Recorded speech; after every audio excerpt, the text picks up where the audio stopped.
कभी कभी board exam में क्वेश्चन पूछता है कि कोण ज्ञात कीजिए, किसके बीच, दो वेक्टर के बीच। जैसे एक वेक्टर ये है, दूसरा वेक्टर ये है, कह दिया कि इनके बीच का कोण कितना होगा, एंगल कितना होगा, ज्ञात कीजिए।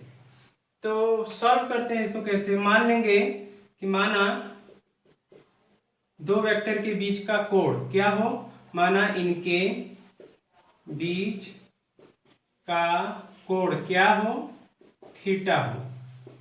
तब अब एंगल फाइंड करने के लिए फार्मूला होता है vector a dot vector b by mod of vector a dot mod of vector b. ये फार्मूला होता है एंगल फाइंड करने के लिए। फर्स्ट इसमें देखेंगे एंगल को निकालने के लिए हमको ए डॉट बी का मान चाहिए, तो निकाल लेंगे vector a dot vector b. Vector a का मान कितना है, लिख लेंगे 2i प्लस जे प्लस 3k, ऐसे राइट कर लेंगे और डॉट लगाकर बी वाला लिख लेंगे 3i cap minus 2j cap plus k cap. ऐसे राइट करने के बाद क्या करेंगे, इसको सॉल्व करेंगे। 2 का मल्टीप्लाई 3 के साथ करेंगे तो हो जाएगा 2 3 या 6 i डॉट आई का मान कितना होता है, 1 के बराबर होता है। 1 का मल्टीप्लाई करेंगे 6 में तो 6 ही आएगा, इसलिए उसको नहीं राइट कर रहे हैं। फिर उसके बाद देखेंगे j का j के साथ, j का गुणांक कितना है, यहाँ पर कुछ नहीं है तो 1 मानते हैं। यहाँ पर 2 है, 2 का गुणा 1 में होगा 2 होगा, लेकिन प्लस का गुणा माइनस के साथ होगा तो माइनस आएगा। यहाँ पे माइनस है, j वाले का प्लस है, इसलिए यहाँ पे माइनस हो गया। अब k का देखेंगे, 3 का गुणा 1 के साथ हुआ। क्यों 1, क्योंकि कुछ नहीं दिया है तो k का गुणांक 1 मानते हैं। 1 का गुणा 3 के साथ होगा तो 3 आ जाएगा। इसको सॉल्व करेंगे तो हो जाएगा आपका टोटल 7, यानी vector a dot vector b का मान जो हो जाएगा 7। अब क्या चाहिए, मॉड ऑफ वेक्टर ए का मान क्या होगा, तो ये भी निकाल लेते हैं। मॉड ऑफ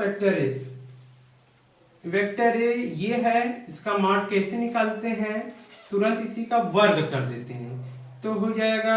डायरेक्ट मैं लिख दे रहा हूं, 2 का वर्ग कितना होगा, 4 होगा। j का गुणांक कितना है, कुछ नहीं तो 1 मान दो तो 1 का वर्ग करेंगे 1 का होगा, और 3 का वर्ग 3 त्रिक का 9 होगा। इसको सॉल्व करेंगे, 9 1 10 4 14, यानी मॉड ऑफ वेक्टर ए का मान कितना है, 14 है। इसी प्रकार वेक्टर बी का मान ज्ञात कर लेते हैं।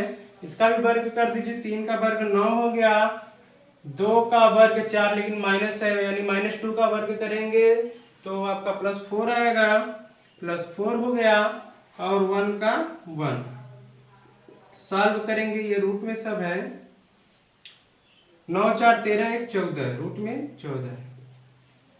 फार्मूला क्या होता है, सूत्र से, सूत्र क्या है, cos थीटा बराबर a dot b by mod of vector a dot vector b, ये फार्मूला है। अब यहाँ पे देखेंगे cos थीटा बराबर a डॉट बी का मान कितना है, 7 है, 7 बटा मॉड ऑफ वेक्टर ए का मान 14 dot mod of vector b का मान 14।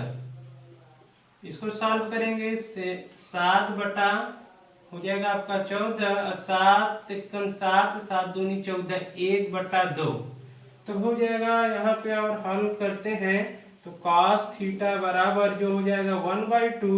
अब ऐसा कौन सा अंश है, एंगल है कि जिसका मान 1/2 होता है, तो आप देखोगे 60 अंश का मान जो होता है, यानी थीटा बराबर 60 अंश, या ऐसे आप इसको लिख सकते हैं, theta equal to cos inverse 1/2, ऐसे भी लिख सकते हैं, या थीटा इक्वल टू 60 अंश, ये भी राइट कर सकते हैं। आपका ये आंसर होगा।